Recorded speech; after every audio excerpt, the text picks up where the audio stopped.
Sahabat, Tuhan ingin kita menggunakan pikiran Kristus untuk memikirkan perkara-perkara di atas di mana kita akan tinggal kelak bersama Tuhan Yesus selama-lamanya. Namun, iblis tidak suka dengan hal itu, sehingga seringkali ia mencoba menyerang dengan berbagai masalah. Oleh sebab itu, kenakanlah pikiran Kristus dalam hidup kita dengan cara menaklukkan pikiran kita di bawah kaki Kristus, mau melakukan pembaruan budi kita, dan terus memikirkan perkara-perkara yang di atas. Dan lakukan hal tersebut dengan kekuatan dan pertolongan Roh Kudus, dengan iman, dengan kesungguhan, maka kita akan melihat perbuatan tangan Tuhan yang ajaib nyata dalam hidup kita.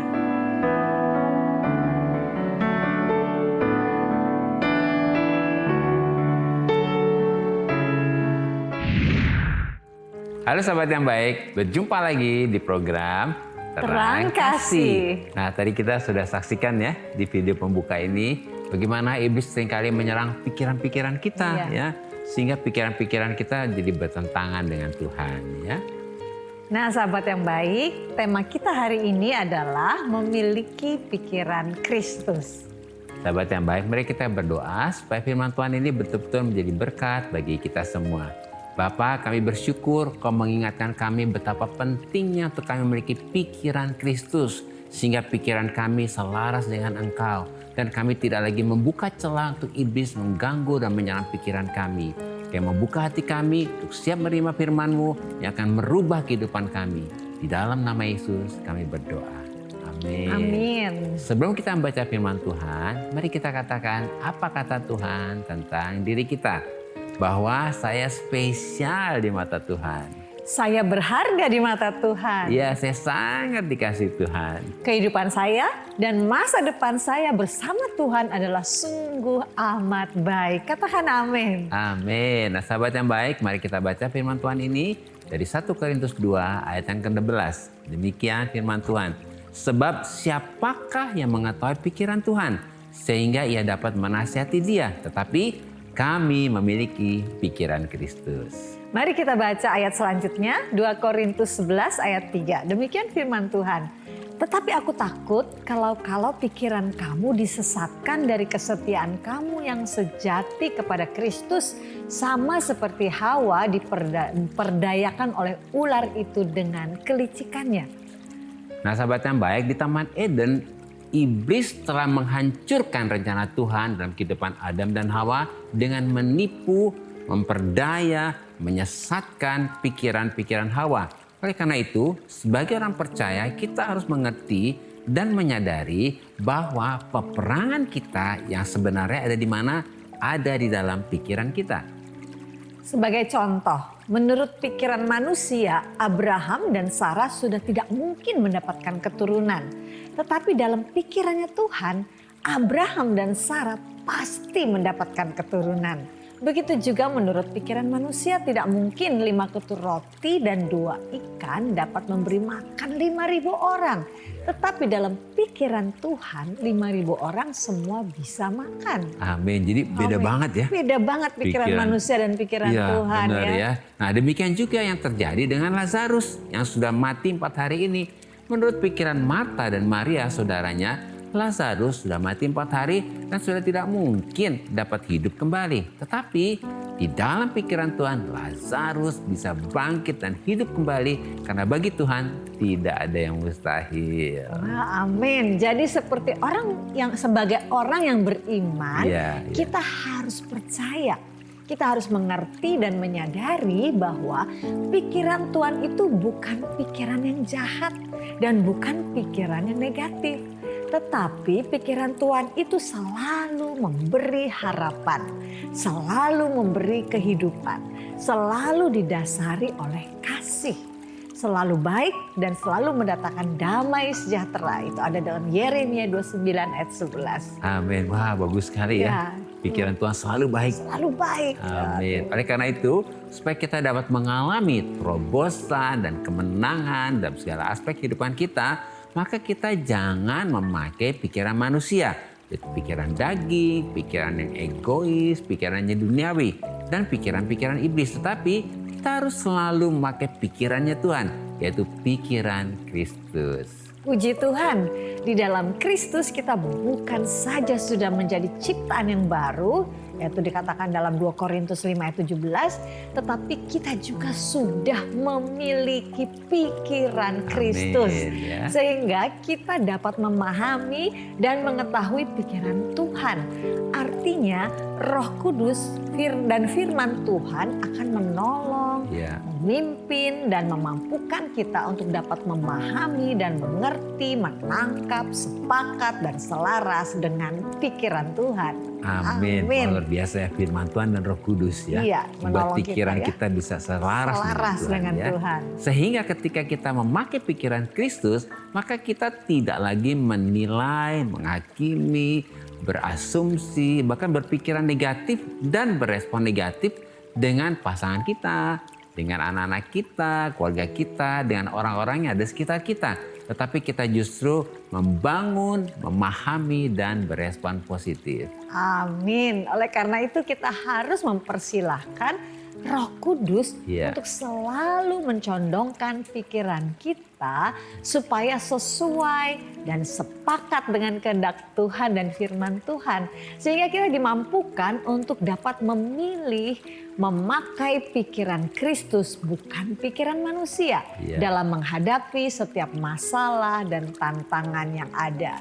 Amin. Nah, sahabat yang baik, mari kita baca firman Tuhan ini ya. Dalam Matius 16 ayat yang ke-23, demikian firman Tuhan. Maka Yesus berpaling dan berkata kepada Petrus, "Enyahlah iblis, engkau suatu batu sandungan bagiku, sebab engkau bukan memikirkan apa yang dipikirkan Allah, melainkan apa yang dipikirkan manusia."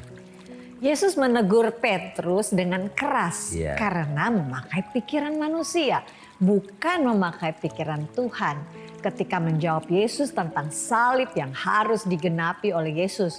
Sebab pikiran manusia itu sama dengan pikiran iblis yang selalu menjadi batu sandungan bagi Tuhan. Artinya selalu berusaha untuk menghalangi, membelokkan, dan membatalkan apa yang menjadi rencana Tuhan. Nah, melalui renungan ini kita dapat menyimpulkan bahwa pikiran Kristus sangat berbeda dengan pikiran manusia. Jadi kitalah yang harus selalu memilih untuk memakai pikiran Kristus. Sebab di dalam Kristus kita sudah memiliki pikiran Kristus. Yaitu pikiran yang dipimpin oleh Roh Kudus dan yang sesuai dengan firman Tuhan. Nah, sahabat yang baik, jika saat ini dari kalian yang memiliki beban permasalahan, tekanan hidup, minta didoakan, atau ingin bersaksi seputar kehidupan rohani, silahkan DM, komen, atau kirim video ke Instagram @terangkasih_rtv. Jangan kemana-mana, pastikan tetap ada di Terang Kasih.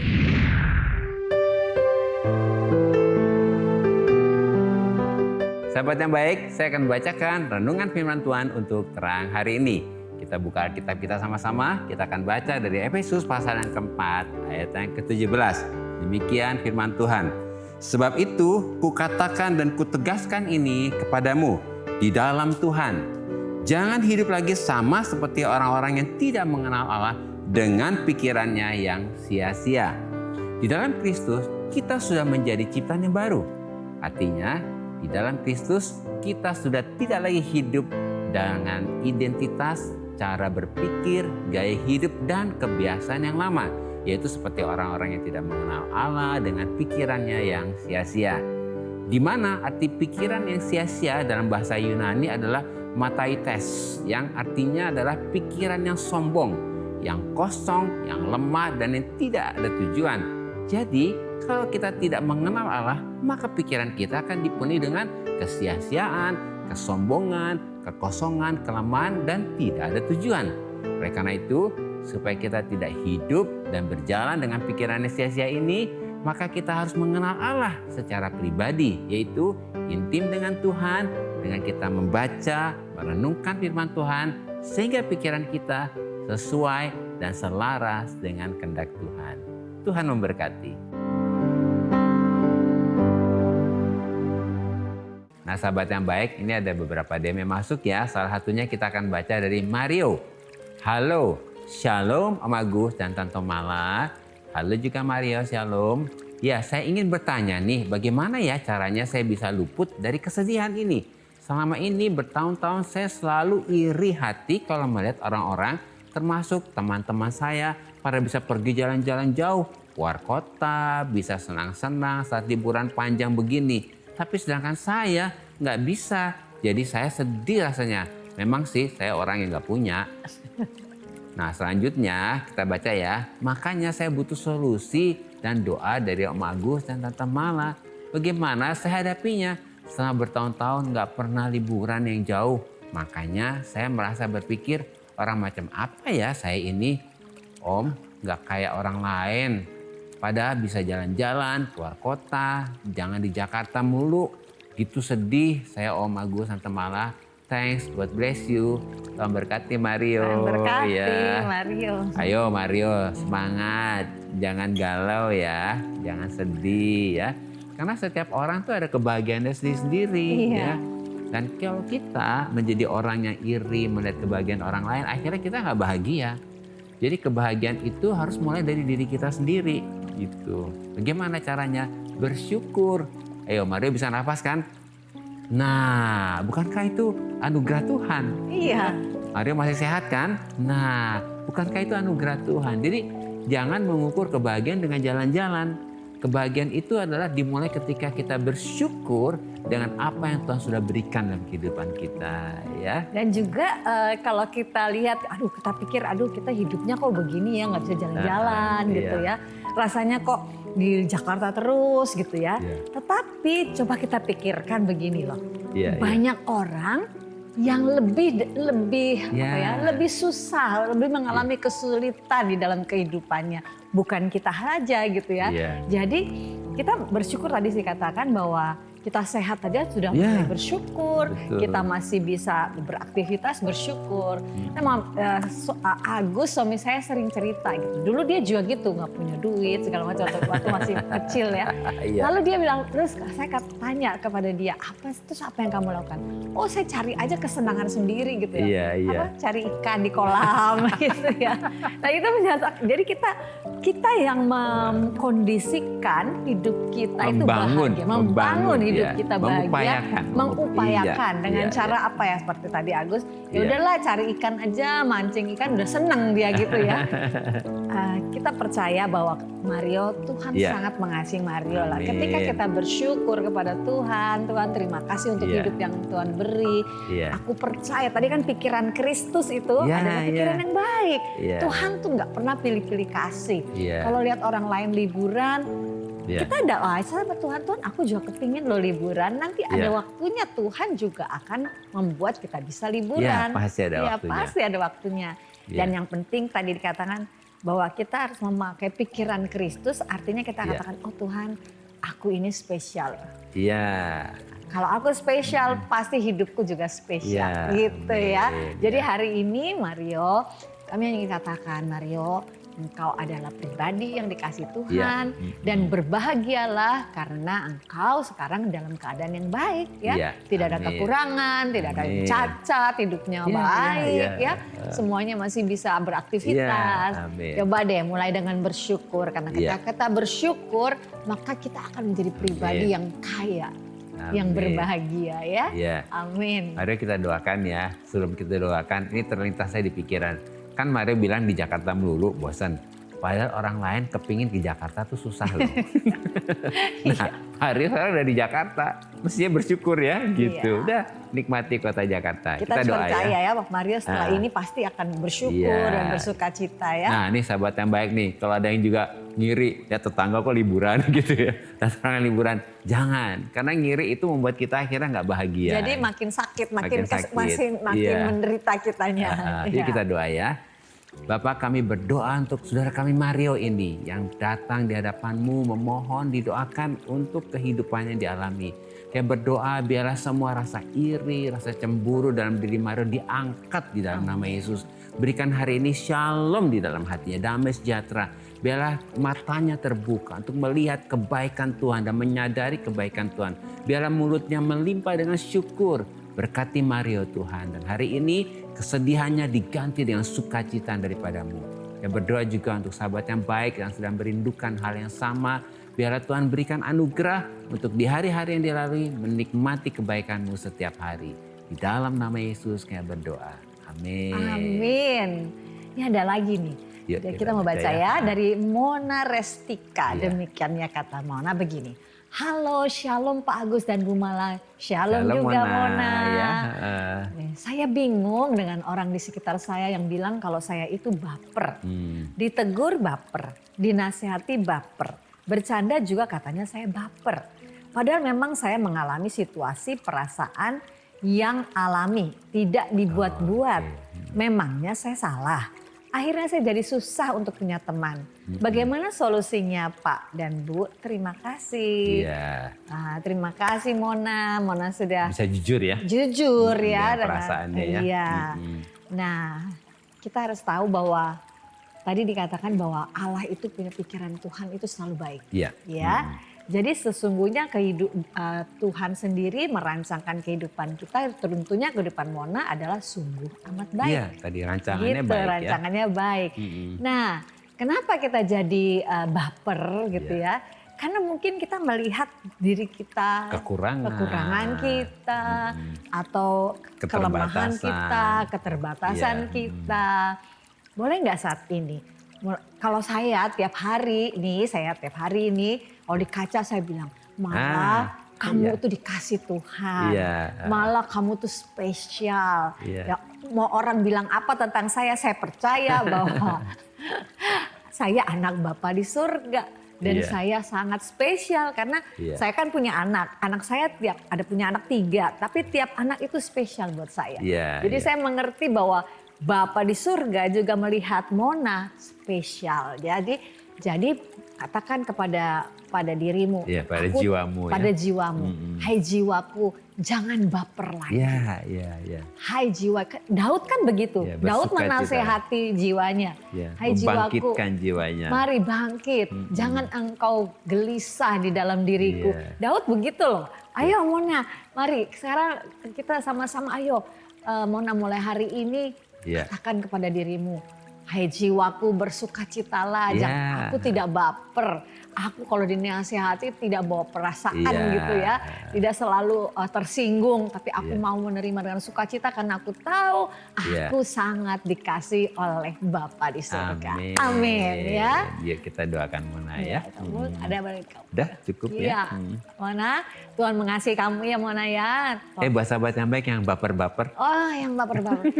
Kenapa? Baper itu jahat sekali loh.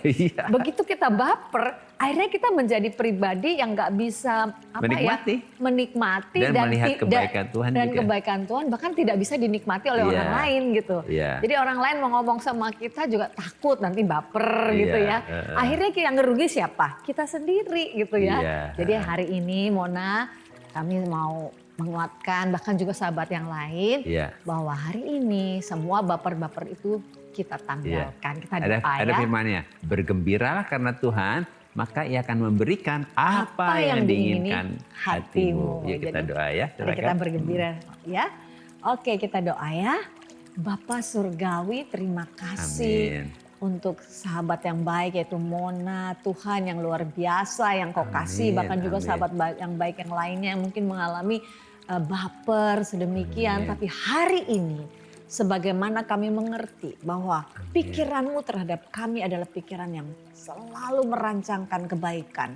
Selalu melakukan yang terbaik bagi kami anak-anak-Mu. Hari ini kami berkata, semua perasaan baper apapun yang dialami oleh Mona maupun sahabat yang baik yang lain saat ini kami patahkan di dalam nama Yesus. Hari ini kami berkata anugerah Tuhan turun untuk Mona dan juga sahabat baik yang lain. ada sukacita yang Iya. daripada Tuhan yang Amin. dikerjakan oleh Roh Kudus Amin. yang terus memancar dalam kehidupan Amin. Mona dan sahabat yang baik yang lain, yang membuat kami menggenapi firman-Mu yang mengatakan Amin. bersukacitalah maka akan diberikan apa yang diinginkan hatimu. Amin. Itu sebabnya hari ini biarlah sukacita yang daripada Allah memenuhi hati Mona dan sahabat yang baik yang Amin. lainnya. Terima kasih Tuhan, hari ini pikiran Kristuslah yang ada pada diri Mona dan sahabat kami yang baik yang lain. Terima kasih Tuhan, Bapa terpujilah bagi nama-Mu, dalam nama Yesus kami berdoa dan mengucap syukur. Amin. Amin ya. Nah sahabat yang baik, terima kasih ya untuk respon dan DM-DM-nya kepada kami dalam program Terang Kasih ini. Mari kita kembali diingatkan sesuai dengan renungan kita. Hal-hal apa yang perlu kita ingat supaya kita dapat memiliki pikiran Kristus. Yang pertama, pikiran Kristus itu bukan pikiran yang jahat. Iya. Dan bukan pikiran yang negatif. Tetapi pikiran Kristus itu selalu memberi harapan. Selalu memberi kehidupan. Selalu didasari oleh kasih. Selalu baik dan selalu mendatangkan damai sejahtera. Itu dalam Yeremia 29 ayat 11. Nah yang kedua, pikiran manusia berbeda dengan pikiran Tuhan. Sebab pikiran manusia sama dengan pikiran iblis. Yaitu selalu apa? Menjadi batu sandungan bagi Tuhan. Artinya selalu berusaha untuk menghalangi, membelokkan, dan membatalkan apa yang menjadi rencana Tuhan. Dan yang ketiga, kitalah sendiri yang harus selalu memilih untuk memakai pikiran Kristus dalam kita berelasi atau berespon dengan orang lain dan dalam menghadapi masalah atau tantangan yang kita hadapi. Sebab di dalam Kristus kita sudah memiliki pikiran Kristus. Amin. Nah sahabat yang baik, apakah saat ini pikiranmu sedang kacau? Membuatmu menjadi tertekan, menjadi lelah, dan perasaan emosimu menjadi tidak karu-karuan. Mari datang kepada Tuhan dan berserah kepada Tuhan. Dan sahabat yang baik, mari saat ini persilahkan Roh Kudus untuk menyingkapkan hal-hal yang negatif dalam pikiranmu. Kemudian katakan, aku menolak semua pikiran-pikiran yang negatif yang ada padaku. Kemudian minta anugerah Tuhan. Supaya pikiran Kristus yaitu pikiran yang positif, yang benar, yang baik, yang sesuai dengan kehendak Tuhan. Dan yang memberi harapan itu memenuhi pikiran kita. Mari kita datang kepada Tuhan.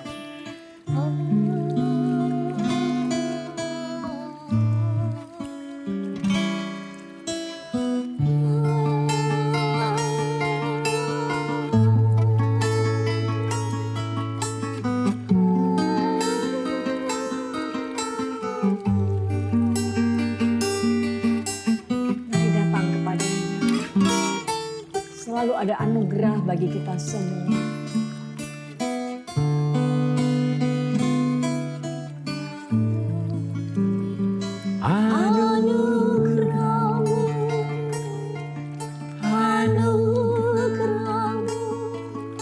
Anugerah-Mu berlimpah dalam hidupku.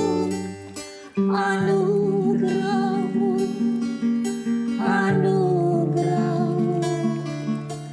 anugerah-Mu berlimpah dalam hidupku.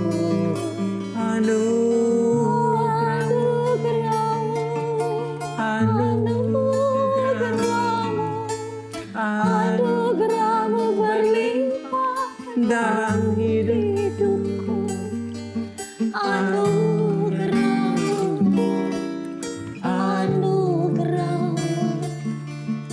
Anugerah-Mu berlimpah dalam hidupku. Sungguh kami bersyukur kepadamu. Karena di dalam Kristus kami sudah menjadi ciptaan baru. Dan kami sudah memiliki pikiran Kristus. Dan oleh anugerah Tuhan, Roh Kudus dan firman Tuhan menolong, memimpin dan memampukan kami untuk dapat memahami, mengerti, menangkap, sepakat dan selaras dengan pikiran Tuhan. Sehingga kami tidak lagi menilai, menghakimi, berasumsi, berpikiran negatif dan berespon negatif dengan pasangan kami, anak-anak kami, keluarga kami, dan orang-orang sekitar kami. Tetapi kami justru menjadi orang yang membangun, memahami, dan berespon positif. Dalam nama Yesus. Amin. Terima kasih sahabat yang baik sudah setia menyaksikan program Terang Kasih. Sahabat yang baik, jika ada dari saudara yang memiliki beban permasalahan, tekanan hidup, minta didoakan atau ingin bersaksi seputar kehidupan rohani, silahkan DM, komen, atau kirim video ke Instagram @terangkasihrtv. Sampai jumpa kembali di episode selanjutnya. Tuhan memberkati.